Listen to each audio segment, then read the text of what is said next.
Hi, everybody. It's Dr. Lori, the Ph.D. Antiques Appraiser. This is Ask Dr. Lori. I'm taking your questions, and I'm taking the hard questions. You know, I'm not taking the, do you know this artist, Dr. Lori? I'm not taking those questions. I'm taking the questions that are hard about reselling, your questions about how do I sell it, your questions about where do I buy these pieces. If you're a reseller, I want to help you. If you're a buyer, I want to help you. So you're a reseller too. I'm glad you love it. I'm glad you love it. I'm glad you're all here with me. So I want to hear those questions. So this is your opportunity to ask me those questions, get the expert answers. You know, I was talking today on a video call and a person was trying to find out if the deal that one of her family members was making to sell her some pieces that were given to him from her grandmother to sell them back within the family, if he was giving her a good deal or not. It was really kind of interesting to go through this and to see the family dynamic. You know, what are the kinds of problems you might be coming up for you guys for resellers? I do a lot of work helping people. I've helped a lot of people make money with their businesses. So I want to help you too. I want to hear those questions. Get typing. Let's see what's what.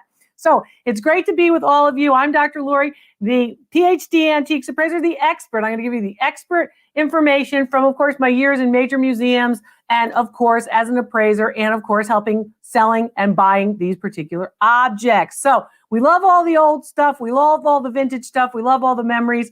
Let's get started. Couple of different things here tonight. I want you to remember that there's a lot of information out there that I can provide you that will help you to actually sell things for top dollar. Mary says she picked up a 925 Tiffany & Company bracelet for $5 today. The things are out there. The objects are out there. The pieces are, of course, really those pieces that people would say, now that particular piece, when you want to resell it, I want you to focus on a couple of things. First of all, it's sterling silver. There's a lot of sterling silver Tiffany objects out there. It's good that it's marked. And of course, it depends on whether or not it's marked Tiffany & Company or if it's marked LC Tiffany or if it's marked Tiffany Studios. The differences are going to be important when you see these big brand names. So you picked that up today. I'm glad to see it. I want you to remember that you're going to have to resell it in more than one place. You got to relist it in more than one place. And you got to list it with the people who are willing to pay top dollar for it. So you want to make sure that you are not only listing it on the same site over and over. You shouldn't be listing that Tiffany piece on the sites where you might be selling something that's much lower in quality. And don't confuse it with maybe you have an Etsy store, for example, and you sell mainly, pieces in the $20 range of costume jewelry. Don't confuse that Tiffany piece on that particular store. You may want to have a different outlet, maybe a different store or a different outlet on a different site, right? Where you're looking for where you can sell that piece for top dollar. Denise asked, do you have any recommendations for how to best word the listing title to attract buyers? It depends on your object. That's a very good question. So when you're trying to, of course, make your titles, you want to make your title snap. So you want it to be something that will stop them, right? That will make them stop in their tracks and look at your listing. But a couple things I want you to remember. You don't want to do the same thing that everybody else does, but you don't want to be so far away from what everybody else does that they don't recognize what you have. So think about brand names. Those are going to be important. Think about things that people collect by. People collect by color. People collect by material. So make sure that you know those types of things too. And do that as you, of course, go through. I'm happy to take your questions. There's a lot out there. But when it comes to titles, you want to think about that. Thank you all for the super chats and the super stickers. The only way we can continue the channel is if you support it that way. So thank you for doing that. Other things when you're trying to do listings, I want you to think about, again, the whole thing should work together. So the listing and the description should work together. You found a Lenox rack with all the spice ceramic houses for $15. It sold in your antique booth for $75. Excellent. Now, so you found the Lenox, very typical, of course, the set that has all the little houses and it's a spice rack. Now, what's interesting about that was that it went in your booth, okay? So selling it in your booth has its advantages too. You're not dealing with, of course, the shipping. You're not worrying about the packaging. You're saving time doing that. You're saving handling. And the buyer also, usually those connections or those transactions are usually done and once and done. So you're not going back and forth. That's a great one. I would think that you might have been able to get a little bit more for that online, right? But you have to think about, well, I might have gotten a little bit more for that online, Dr. Lori, but in fact, in my booth, I didn't have to deal with shipping. I didn't have to take the time to, of course, package it. I didn't have to worry about insurance. It's sold and done. So there's an advantage to having, of course, your booth too. There are a lot of people who look only online, sell only online. There are a lot of resellers who sell also in the booth. Congratulations. I'm glad you did well on that. And a lot of you are doing well because you're following my tips and you're using your head. You know, you're listening, you're using your head, and you're applying it to what you're doing. I'm helping a lot of people. I found several purses and sell well in your booth too. Purses are interesting. And I see purses, depending on the style and type, they'll sell well on certain sites and not so well on other sites. So you have to really look at what has sold on certain websites or on certain, auctions and see what's selling well. Also, time of year is extremely important. It matters. People are thinking about the time of year and what types of accessories, purses, scarves, hats, whatever it might be, accessory pieces, shoes. Time of year is extremely important. You're not going to be able to sell, that carpetbagger, really heavy looking wool type of material purse, usually in the spring or the summer. So you want to think about that. Thank you for the super chats and the super stickers. I have a bunch of Vogue magazines from 1995 to early 2000, listed some but no bites. Listed the celebrity covers and popular covers. Any suggestions? Yeah, a couple of suggestions. I had this question actually today in a video call. Don't forget, you can all do video calls if you like, and we have gift certificates for them too, excuse me. A couple of different things I want you to think about. First of all, if somebody wanted to sell the National Geographics or the Vogue, celebrity covers are going to be important. Covers that are actually done by major artists are important for Vogue. That's one of the things that you're thinking. I'm glad you're learning a lot. A lot of people are learning a lot, and they're actually getting a lot of money from what they learn too. So keep it right here so you can learn more and you can, of course, sell better. So a couple of ways to sell those magazines. First of all, it was smart of you to do the celebrity covers. It's smart if you do them, if you promote them by, an image that's very famous, for example, right? Or also not only an image that's famous, but a particular clothing that's famous, a fashion that's really famous, Coco Chanel kind of thing. That's another thing I want you to think about with those magazines. Also, if you want to do sort of the magazines by season, right? So here's the fall, here's the spring, here's the summer of one year. Think of that. And also think I have the whole year of, 1975 for Vogue. A lot of people collect it that way too. How do you sell art at auctions? Should you just reach out to local art auctions? How do you get the most money for your pieces? Okay, well, a couple of questions, a couple of situations here. First of all, if you're selling at auction, you are introducing a middleman, right? And that's fine, a middleman. The auction house is going to take a cut. You can negotiate with auction houses and make sure and understand what is the seller's premium. They usually have a buyer's premium. It's the little bit extra that you have to pay in order to have the privilege of buying from them. They have that same thing for sellers. So make sure that you fully understand how much you are giving up in a fee like that. That's one thing. The second thing I want you to remember is you can cut out the middlemen typically by actually selling pieces yourself online. It's oftentimes a good idea for you to even host your own auctions. A lot of people do that. And getting the most money is knowing the most about your object. That's how you're going to sell art for top dollar. The more you know about that work of art, the more you can inform your potential buyer about that piece. You need to know about the artist. You need to know about the career sales records for them, which is why people get me on video calls to help them, right? To know this information. You need an appraised value so you are not just following along and the blind leading the blind, where you're copying somebody who listed a piece by that same artist on one of the online auction sites and listed it too low because they didn't know what they were doing, or they followed somebody else who didn't know what they were doing. You got to have someone who, of course, is going to help you to identify, not only correctly identify it, but also help you with the market, the full market. So that's how you do that with art. Make sure the art looks good. So if it looks dirty, if the frame looks like it needs to have some Windex on the front of the glass of the frame, you want to make sure it's nice and clean. You want to make sure that if the back has been torn off, if that dust screen is torn off, that you're aware of that too. I have a bunch of single earrings. They're all name brands and marked gold or 925. Can I still sell them or will they be scrapped? No, you don't have to scrap them if you don't want to. I've shown you in many of my videos some of the options for single earrings. I want you to remember too, a lot of people only wear one earring, I have both ears pierced, so I wear 2 earrings typically. But there's oftentimes people who have a single, right? And they want a single earring.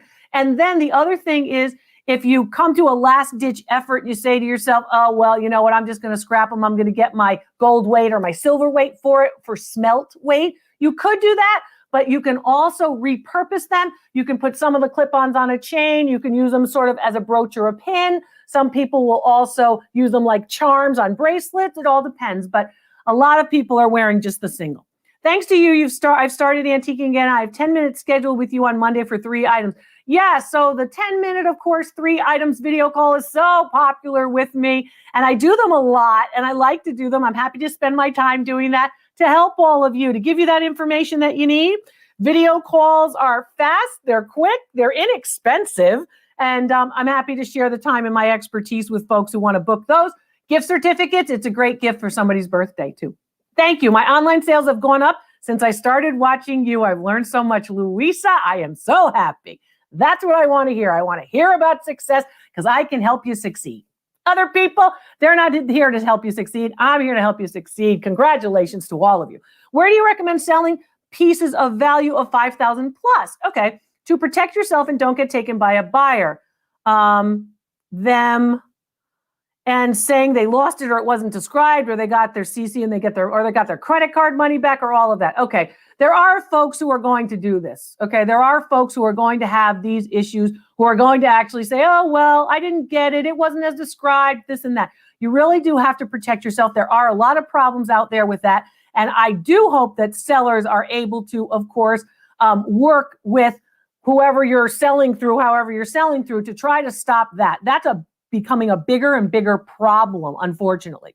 But when it comes to pieces that are of such high end, you have to make sure that you know what you're doing and that you're commanding these big numbers because your piece is, in fact, it does warrant it. So there's that. The other thing I want you to remember about these high value pieces is that you want to make sure that you are, in fact, correctly representing the piece, okay? And you want to make sure that you have some kind of protection, right, before you actually send that piece off or after you send that piece off to make sure that that piece has, in fact, been paid for. That you deserve. I mean, sellers deserve their rights too, I think.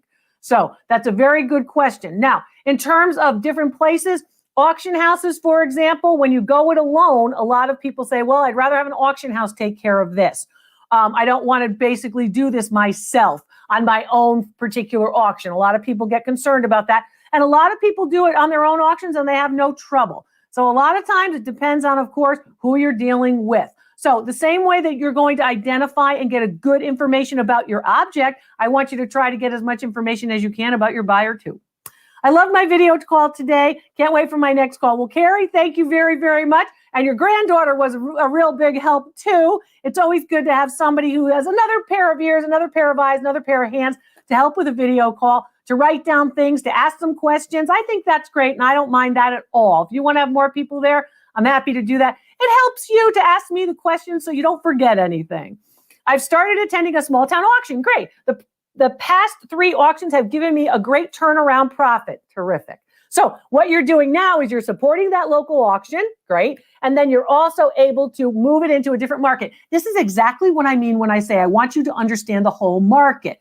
The piece that you bought in that market, hypothetically, whatever it was, the piece that you bought in that particular auction did not sell as well in that market as it did in the market that you sold it in. Your end market, wherever you sold it and you did so well, was not the indicative amount, right? That amount that you sold it for was not what everybody thought it was worth, because the auction house where you bought it thought it was worth less and they didn't care and they were getting rid of it and you were able to flip it. These are the things I want to teach you because that makes you money. That's what I want to teach you. Good for you. I'm glad you understand it. This is a concept I want you guys to understand. So when I say, oh, don't only look at one sold listing on one, of course, website or one auction site, look all around and investigate the whole market. That's what I do every day. That's when people say, oh, Dr. Lori, you're doing so much. You have so much to do. How do you have the time? I'm looking at all the markets. I'm trying to give you a good broad market analysis. What about selling at a flea market? A lot of people like to sell at flea markets. Sometimes, you $20, you get a table, you put all the stuff on the table, you sell it at a flea market. Some people like that. They like to have the exchange. Maybe they don't want to invest in a booth at an antique mall that's every single month of a rent kind of thing. They say, oh, we'll just do it once in a while. Some people use the flea market as the last ditch effort. I couldn't sell this there. Maybe I can just sell it at the flea market and get rid of all of it. Sometimes bigger pieces are easier to sell, so you don't have to deal with shipping at a flea market. There's lots of good reasons to sell at a flea market, lots of good reasons to sell at auction, lots of good reasons to sell online. So it just depends on what your pieces are. So it depends on, maybe you have, maybe you have a piece of equipment, maybe a lawnmower, maybe you have something, a big rocking chair, and you don't want to ship it. So you want to only do it local. You can advertise it online locally, and then you could say, I'm going to sell it at the flea market. A good auction house already has the high-end clients. Even if you pay them, you're going to get more than if you try to sell it yourself. I think that's somewhat true, but not always true. So yeah, I mean, the auction house is going to say, yes, we have the high-end clients, but will the high-end clients be there for your work, for your particular piece? So assuming that a good auction house, and whatever good means, you want to make sure that if that is true, and many times it can be, I want you to also make sure that you are not giving up too much in your seller's premium to those potentially, high-end clients. So there are a lot of online sites that also cater to high-end clients. I want you to have such a clientele that you've built for yourself that are loyal to you that you can do just as well as many of those auction houses. But yes, your point is well taken. I understand that. And I think that's true to a point, but that's not the only way. And remember, those folks have established this over years and years and years. The Sotheby's and the Christie's, for example, the Freemans have been in business since around the time of George Washington. And there's a reason for it. Auctions are a very good business. They work on somebody else's inventory. They're not buying inventory to resell it. They're basically getting inventory, and they're taking a little bit from one end from the buyer and a little bit from the other end from the seller. And that's why they can sell things low. I've often been known to say, of course, you want to basically look at that. Well, that's not true that I don't answer questions unless people give me a tip. What gives is I've been giving a lot of information, and I always have. You're entitled to your opinion, but I answer all kinds of questions. I answer a lot of questions for free all the time. You can submit pictures to me and I will look at them. There's no charge for that. I answer questions here. There's no charge for that. I just answered your question and you didn't give me a tip.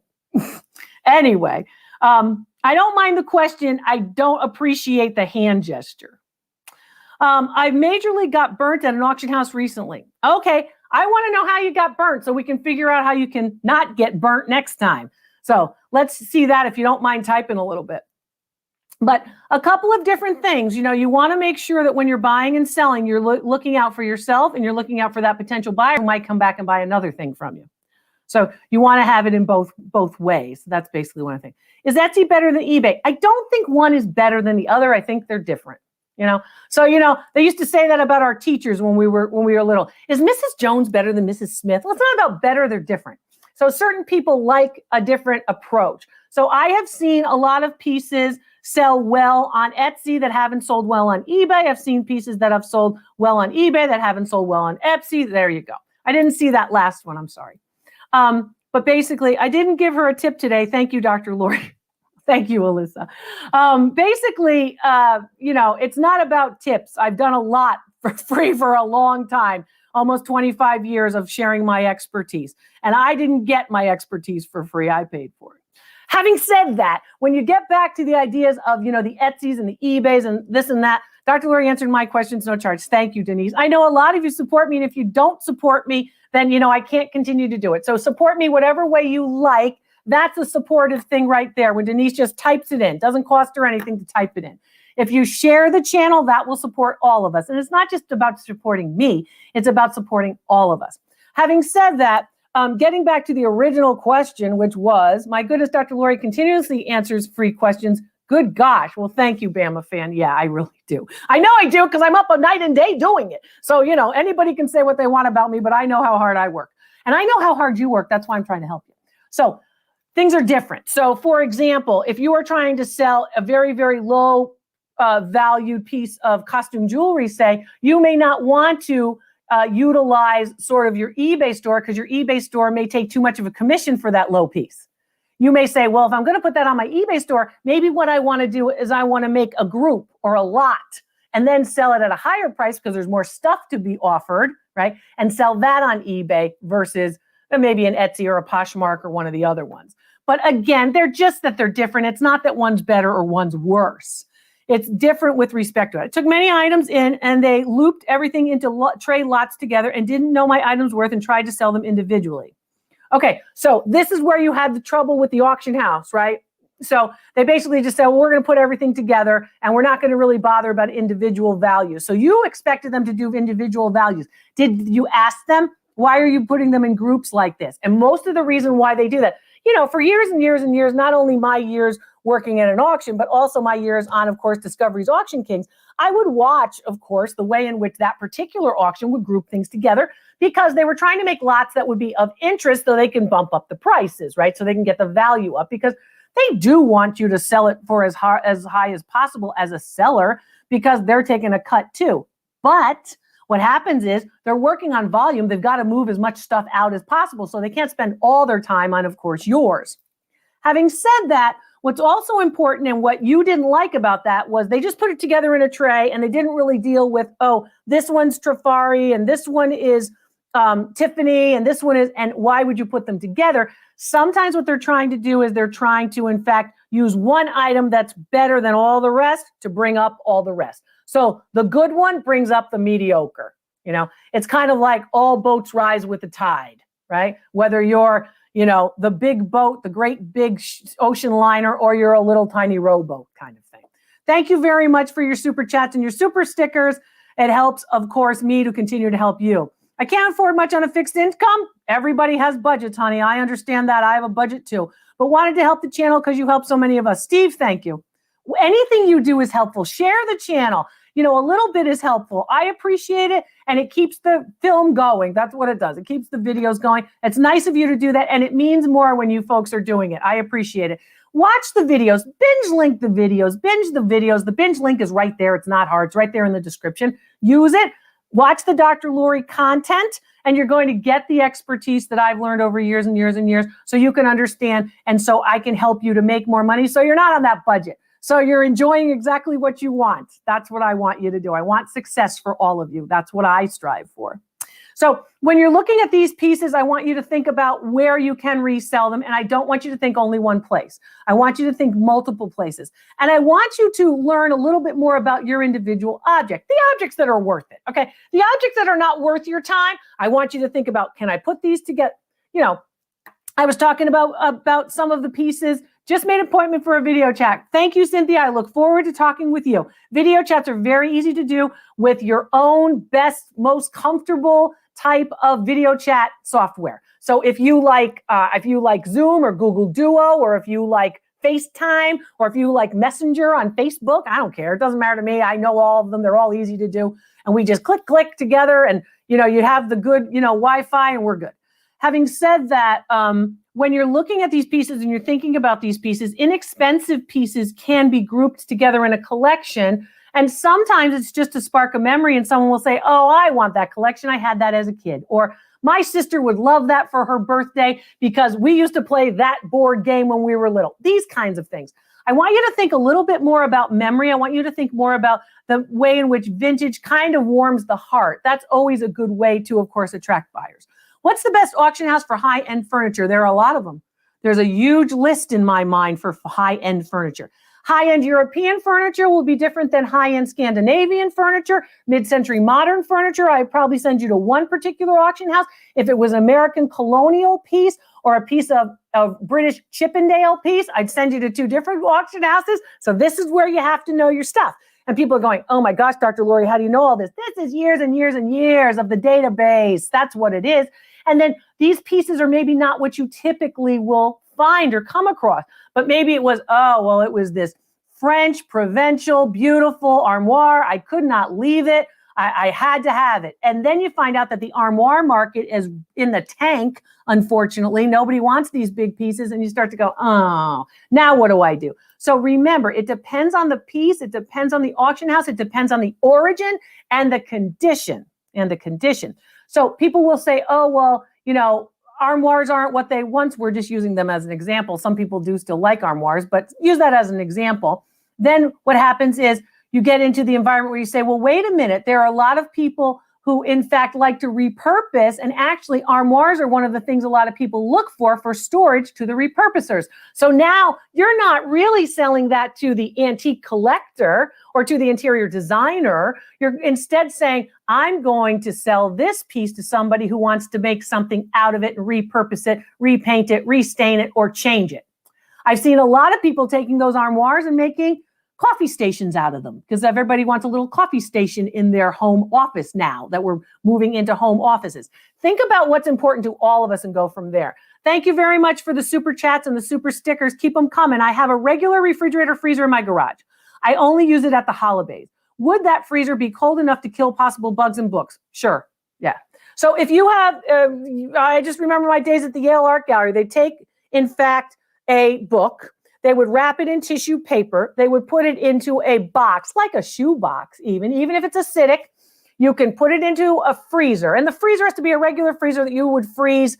I don't know. I just made chili and I froze it. So freezing chili kind of thing. The same place, the same regular freezer that you would have on a regular refrigerator. The refrigerator won't work. Don't put it in the refrigerator. Put it in the freezer.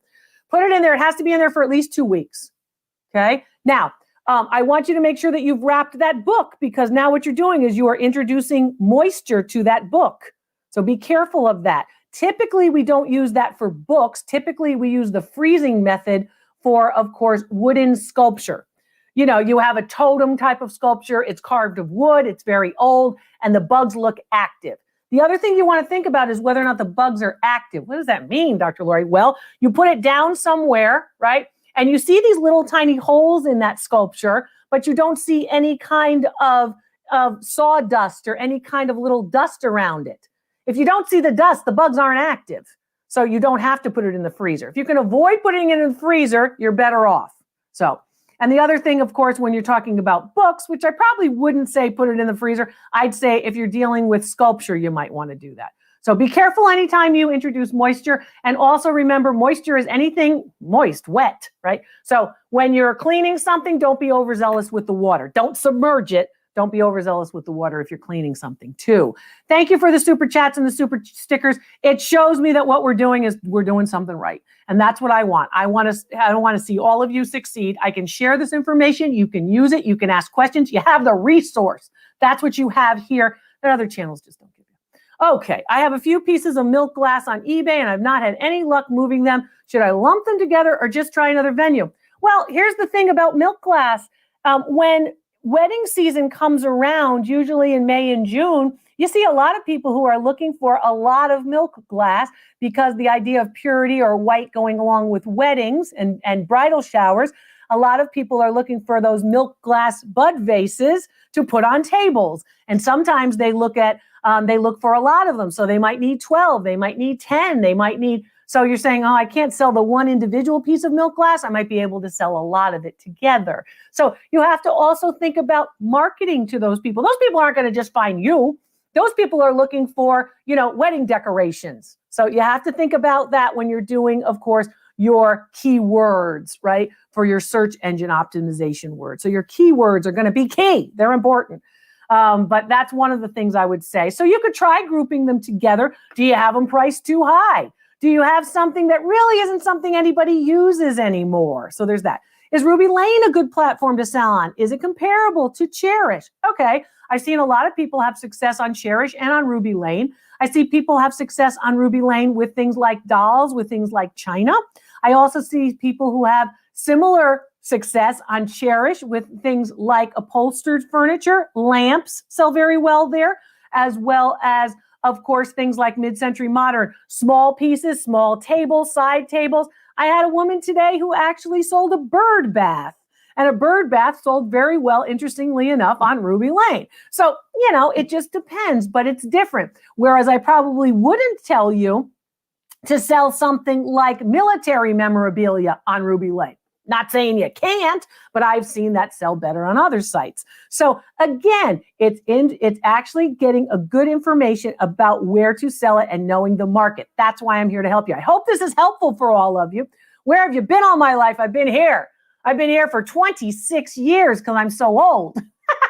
So I'm happy I just found you. Thank you for being a wonderful giving teacher. Buying my t-shirt, great colors. Yeah, the colors are great of the t-shirts. The Dr. Lori mug is here too. The t-shirts, of course, tell you that you're all priceless. Dr. Lori says you're priceless. The t-shirts are great. I like the pink. I like the blue. I like all the colors of the t-shirts too. So it's always a good gift too. Don't forget about that. Thank you, because it supports the channel. All of you support the channel. You can support it in many ways with the merchandise. And any other ways. And of course, yes, with any of those, I do get, of course, compensation and all that compensation, whatever that is, the compensation I get does go back into the channel. You can share. You can just share the channel with others. Go on your social media pages, and just go, hey, I watched Dr. Lori. She taught me this. Maybe you want to check her out.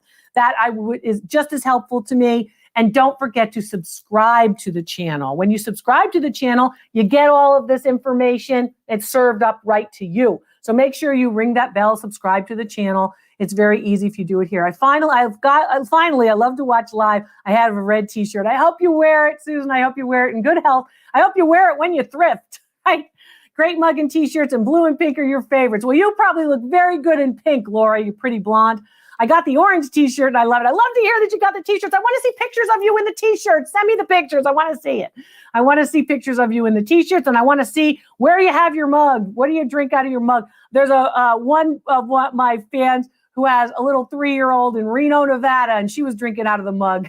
Don't forget the tote bags. You all asked for those tote bags. I want to see some tote bags go. You all wanted tote bags. Yeah, there it is. The I'm Priceless tote bag, and there's a little bit of Fenton glass there that you can put into your tote bag when, of course, you are thrifting, shopping, and, of course, collecting stuff for yourself. Vintage is it, guys. Vintage is it. Everybody's looking for it. It's wonderful. So I'm happy to be answering your questions. Isn't this fun? More questions. Keep them coming. Thank you very much for your generous super chats and super stickers. What else do you want to know? What other questions have you been thinking about? I had a video call today, and one of the people said, not only did I share the show when it began, I called my friend to ask them to watch with me. So now we can talk about the amazing stuff we've learned this season. Well, thank you, Kathy. I appreciate that very much, and I appreciate your friend watching with you. Now we want to watch together, right? We haven't had a chance really to watch together a lot, so I want to see more and more. Don't forget to hit the like button, too. A lot of people forget about the like button.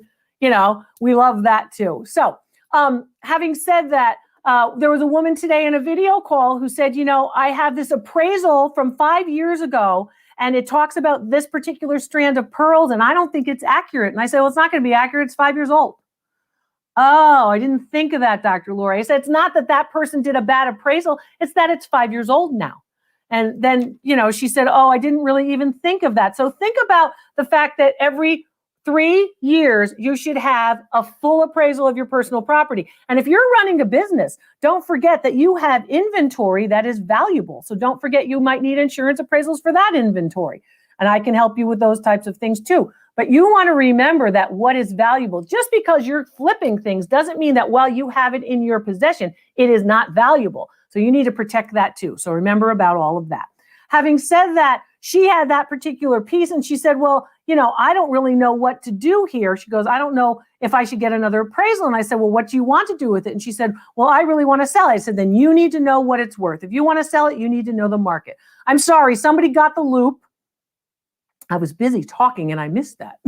She said, somebody got the loop. Many of you are realizing that the loop is really a game changer because I hear it all the time. You tell me, you go, oh my gosh, the loop. I never saw anything. We, your fans, support you, Dr. Lori. Much love and thanks from Potter County, PA. Thank you very much. Yes, well, April had a wonderful piece. Of course, a wonderful piece. I remember one of her real bargains.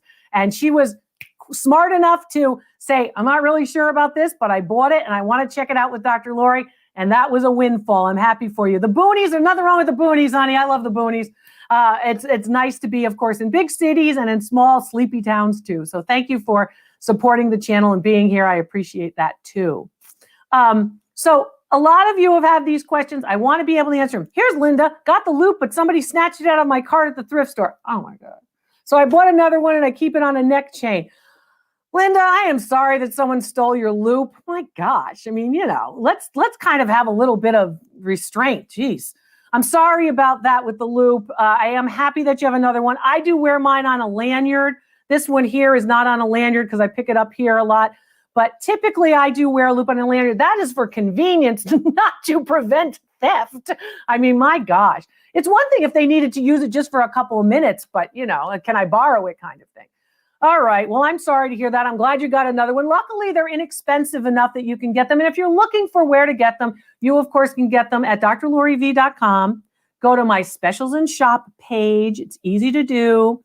And right there at the top, if you hit, of course, the menu, there it is. It says specials and shop, right where that green arrow is, the top of the page. Scroll down. It'll say go shopping now. And don't forget, yes, when you are clicking through and shopping, I do, of course, the channel, or I do get, of course, a small compensation for the loop. So if the loop is, you know, whatever it is, I chose those recommended objects. I chose those recommended products, and I chose those that were good but inexpensive. I didn't want to get you, you know, to spend so much money. I wanted you to be able to get the same thing at a good price. But yes, I do get a compensation, and I want to be clear about that.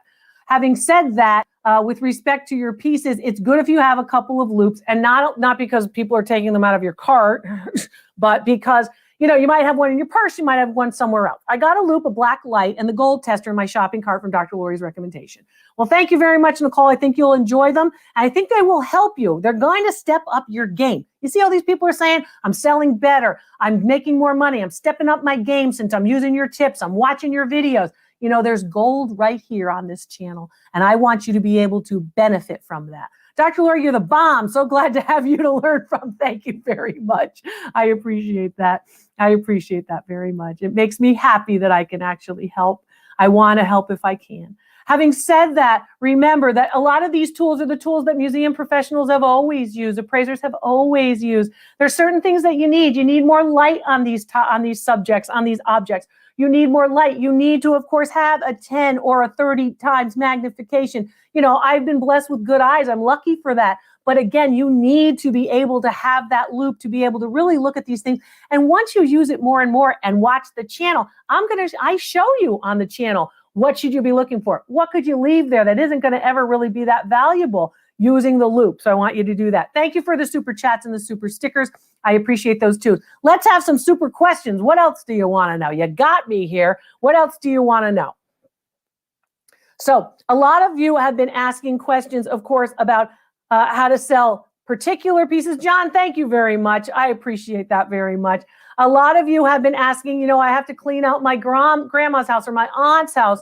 Do you know if it's hard to become a seller on First Dibs? Seems like application process is very long. Certain sites, First Dibs is one of them, certain sites actually have a lengthy process because they want to make sure that they keep their site at a certain standard. So that's kind of understandable. Long processes, you know, be diligent, go through the process, see what happens, you know? So it's long, so do it in chunks. You don't have to do everything today, right? You don't have to do it tomorrow. If you think First Dibs is the place where you're going to do better, go through the process. Do a little bit each day to get through the application process. You know, most of them all have these application processes, but they also have it where you can finish it later because, you know, stuff happens. You have to go do this or help somebody or go pick up Joey at soccer or whatever you have to do. So basically, you know, do a little bit that you want, get all your ducks lined up, and then go through the process. You don't have to spend the whole day only doing that because, you know, it is a lot of work. I'm so happy to have found you. I have even caught my husband watching you without me. Of course he's watching me. He's not watching me for this, but he's watching me because he's like, wow, this woman might know some stuff that we can use. I'm very happy when you bring the family in. I want everybody watching. Had a video chat with you this week. Dr. Lori was fun and informative. Thanks, Dr. Lori. You're welcome. You're welcome. I enjoy all of them. I have a lot of folks who, of course, repeat the video chats. You know, they're like, Dr. Lori, you know, I have this stuff and then I'm not really ready, so I'm going to do it again. And you can do that at your convenience. You know, as I said, I make sure that we keep, of course, those fees very low so you can have an opportunity to ask those questions and to get the information. Sometimes you just need somebody to do the exchange with. You're saying, you know, there are a lot of people who have said, you know, I've gotten information from other people, appraisals from other people, and I found out that it was totally not what I was looking for. So you want to make sure that you're getting all the answers that you can. So the video chats really, really do cut through all of the junk. They cut through the junk So you can say, Dr. Lori, this is what I want to know. Can you tell me this? And then, it's easy for me to answer those questions for you. The 10-minute call is very popular. The 30-minute call is really popular. So many people who are doing that because they're able to get a lot of pieces in that call. And always our priority service is very popular. But enough about that. Let's hear your questions. So some of you are having questions with respect to your buying. Some of you are having respect to your selling. I'm noticing that a lot of you are negotiating. You're politely negotiating with sellers when you want to buy something or when you're thrifting. You're asking that easy question. Is that the best you can do? Will you take 8 instead of 10? How about this? I saw this little mark on it. Will you do something for that? And I'm noticing that a lot, of course, of the folks that you're having exchanges with or transactions with are actually working with you. You're building communities outside of this one, and I like to see that too, because that actually will help all of you. That'll help all of you to get better pieces for your clients. And of course, have conversations with those clients. Make sure that you're coming together with those clients. What does that mean? You have a client, you want to keep that client. They were good at paying. They left you good feedback, all of that. That client you want to cultivate. You want to cultivate that client. Mick, thank you very much. Love you, girl. I've had several priceless. Well, I'm very glad that you've enjoyed, of course, our video chats. I enjoy all of you. Those of you who are, jewelry designers like Mick might be. Would it be worthwhile to open a brick and mortar or stick to online? It depends. A lot of people like brick and mortar a lot. A lot of people like to be the antique shop or the thrift shop in a particular place. I was talking, in fact, to someone recently about again, how she started her business, her brick and mortar business, and then she supplemented it online. She started online and she said, I like online, but I like the exchange. I like to talk to the clients. I like to see the customers. I like to see if I can find the pieces they're looking for, right? And a year later, she left her job. She's selling online as well as with brick and mortar, and she's doing very, very well. So I'm happy, of course, for her. She's out in Texas. So a lot of people are doing that. So it will depend on what you think your strong suit is. Like me, my strong suit is talking to you people. So, I want to make sure that I'm having that exchange. I probably wouldn't be good, in the back of a library somewhere. I'm good at research, but I like the exchange with the people because I think we can learn a lot from one another. When you sell, should your title be collections or vintage and modern items? What does this mean? When you sell, should your title be collections or vintage and modern items? Okay, there's a couple of words that I think work very well. Vintage works very well with respect to titles. If you're trying to sell a whole collection, that's more of a consideration. That's a little bit more of an investment for a buyer. Oh, I'm going to buy this whole collection, really? So you have to think about that. So maybe instead of having a collection of, 35 of the same thing, you kind of break it apart. Maybe it's not 35, but maybe it's 5 of these in this theme or category, and 5 of these in this theme or category, and 6 of these and that kind of thing. So you can sell collections. I've seen people sell collections. There are a lot of people who also feel like, I don't have to run around and amass the collection. This person who's offering to sell me a collection has saved me a lot of time, energy, effort, and money. So there are the people who say the collection's done. I don't want to run around and do it. And then there are people who love the hunt. They want to go find each one themselves. Oh, look, I found another one that goes with my collection. They like that rush. So it really does depend on the object. If you give me a specific object, I might be able to direct you which way should you go, right? Whether I would sell that as a collection, how would I sell it? How would I market it? It is a lot about marketing. And it's also about a lot knowing your particular buyer. I inherited an enormous amount of vintage gold, silver, and real stones jewelry. Loose stones. Okay, loose stones, different from the jewelry. Okay, raw stones, different from the jewelry.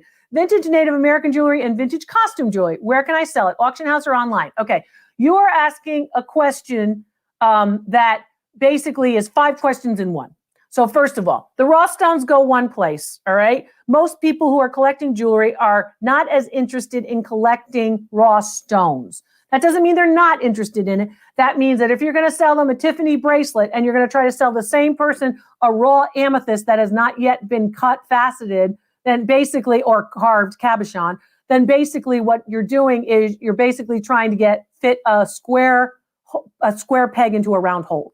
Okay, so that's one thing. The second thing is costume jewelry is different from real or fine jewelry. Okay, so the 14 karat gold is going to be a lot different than a piece of costume jewelry, and the market is different and the buyers are different. That's 2. Then you said vintage. What else did she say?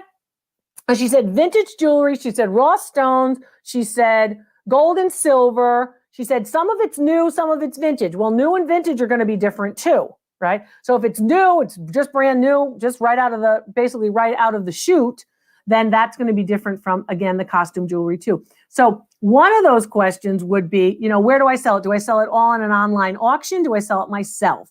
Do you go down and you try to see whether or not you can get an estate jeweler who has a brick and mortar shop to sell some of yours on consignment? Do you select that as an option? A lot of options when it comes to the bling, honey, whether it is, of course, fine jewelry, whether, of course, it's something else. Okay.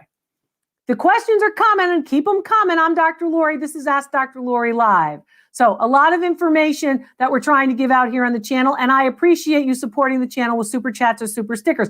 If you've had success because of the channel and you know it, I want to see some kind of support. What does that mean? Super chat, super sticker, share the channel, tell one of your friends about it, wear a t-shirt when you're thrifting, buy a mug, share it. It doesn't have to equate to cash. I want you to, in fact, share the channel when you, of course, are online or when you're talking to your other friends who love this kind of content. And you'd be surprised, everybody loves this content because everybody has stuff, not just thrifters, buyers, and resellers. I contacted the Dr. Lori and he evaluated more than 30 of my items within 30 minutes. Well, it's a she, darling, and I did evaluate them, and I think that was just a typo because I remember our call very, very much. And yes, I evaluate a lot of objects in the 30-minute video call. Remember, the 30-minute video calls can also be purchased on our website at drloriv.com and also as gift certificates. So if you want to give a gift to someone who has everything and needs appraisals and needs advice, you can do that too. A lot of people have been calling with respect to questions about how do I liquidate this? How do I store that? To make sure you protect these pieces that you love. A lot of people are moving, downsizing. A lot of you who are downsizing are also interested in, well, maybe I want to liquidate this, but maybe when I'm moving into my smaller place, I want to have ideas about how I can display these collections in a small space. And I talk about that too. This is years of having to protect, display, and exhibit objects in museums. Do you help clients sell their things? I do help clients sell their things. I help them sell their things with information that will help them to market them smart. And that's how I help clients to sell their things. Appraisals are always going to help you if you want to, of course, sell items, whatever it might be. I won't broker an item.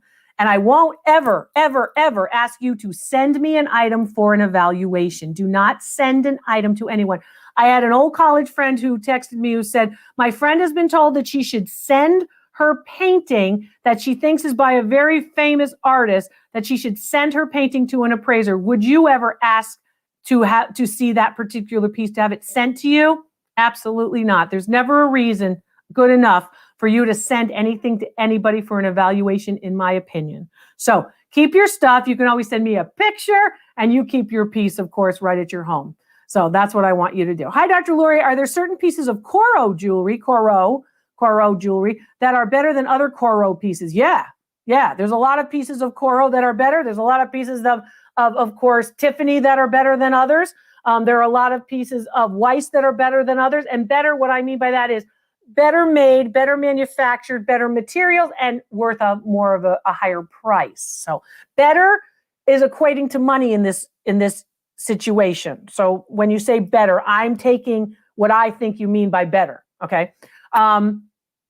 If it says Corum, are they all good? Well, they're all good to a certain level, but they do have certain lines that are better, right? I even would say that about Tiffany pieces. I tend to think that certain ones by certain designers are better than others. Hi, Dr. Lori. I shared your channel at an auction pickup and everyone was thrilled. Gave myself more local competition here in Dallas.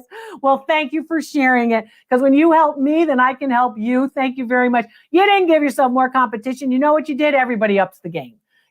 Everybody ups the game because you're still going to do well. They're going to be doing well, and they're going to probably help you to return the favor, because we all know that I'm a favor kid. So, you remind them that you pointed me out to them because you, of course, found me first. So thank you so much for watching the channel. I do appreciate that too. It's wonderful to be with all of you. I'm glad the questions are coming. Ask Dr. Lori And of course, I do this live for all of you. And many of you have been telling me, I like it, I have fun, I've been waiting for a live with Dr. Lori, I want to ask those questions, and we're making it easy. My staff is bar none, people. So thank you so much for, of course, being as good to them as you are to me, respectful and kind when you, of course, are sending in questions or your emails and reading those emails when they respond and when I respond. I want you to make sure that you realize that we're taking a lot of time to reply to these to make sure that you're getting the information you need. So we like it that it's very, very busy here. And we love that you guys are, of course, asking those questions and such. I'm Dr. Lori. Thanks for being with me for Ask Dr. Lori Live. I will see you next time.